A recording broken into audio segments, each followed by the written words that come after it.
Have you ever wondered if the key to startup success is as simple as staying true to yourself? I have a hypothesis.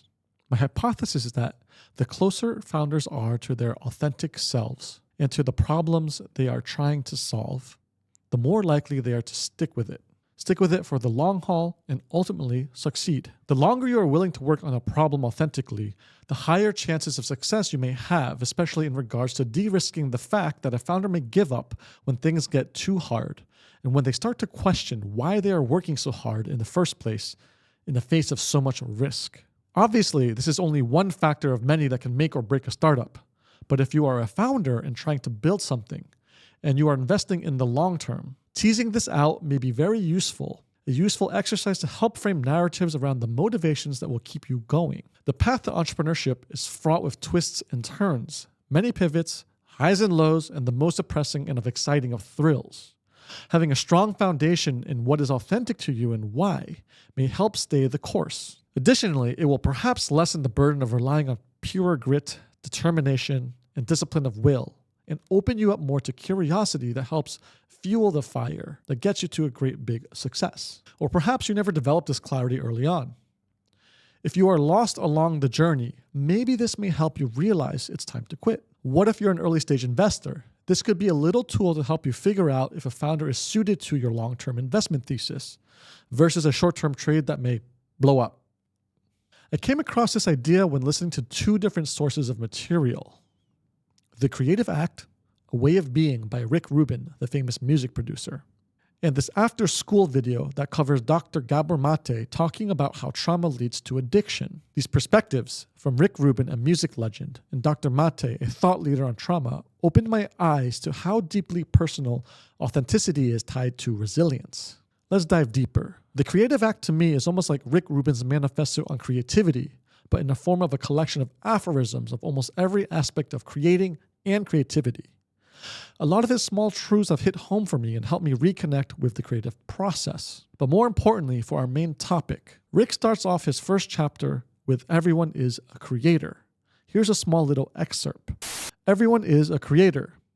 Those who do not engage in the traditional arts may be weary of calling themselves an artist. They may perceive creativity as something extraordinary or beyond their capability, a calling for a special few who are born with these special gifts. Fortunately, this is not the case. Creativity is not a rare ability. It is not difficult to access. Creativity is a fundamental aspect of being human. It's our birthright and it's for all of us. Creativity doesn't exclusively relate to making art. We all engage in the act on a daily basis. To create is to bring something into existence that wasn't there before. It can be a conversation, a solution to a problem, a note to a friend, the rearrangement of furniture in a room, or a new route to avoid a traffic jam. End of excerpt. So how does this relate? So everyone is a creator. It's a fundamental aspect of a human being. It's not exclusive to making art. It's to create something into existence that wasn't there before. This describes one of the many essences of being a founder. It can be a conversation, a solution to a problem, a note to a friend, etc. Fundamentally, founders are creators. Just like creating art or anything for that matter, founding a startup requires bringing something new into existence. But if it's grounded in authenticity, that creation can be sustained with purpose, even through the toughest moments. But why does the authentic self matter then? In the after-school video that features Dr. Matur Gabe discussing how childhood trauma leads to addiction, the main idea explores the exact root causes of addiction and how addictive habits we have as adults are in direct response to conflicts from the fundamental needs of attachment and authenticity that were denied from our childhood. While the addiction aspect was important, given that we all suffer from social media use, streaming TV, phone, food, and many other things, what resonated with me was that the loss of authenticity, what Gabor Mate describes as gut feeling, gets suppressed and leads to the loss of individuality. In a sense, becoming an adult forced us to conform and lose this sense of self. This is a highly condensed version, and if you're interested in the topic, give the video a full watch. Link below.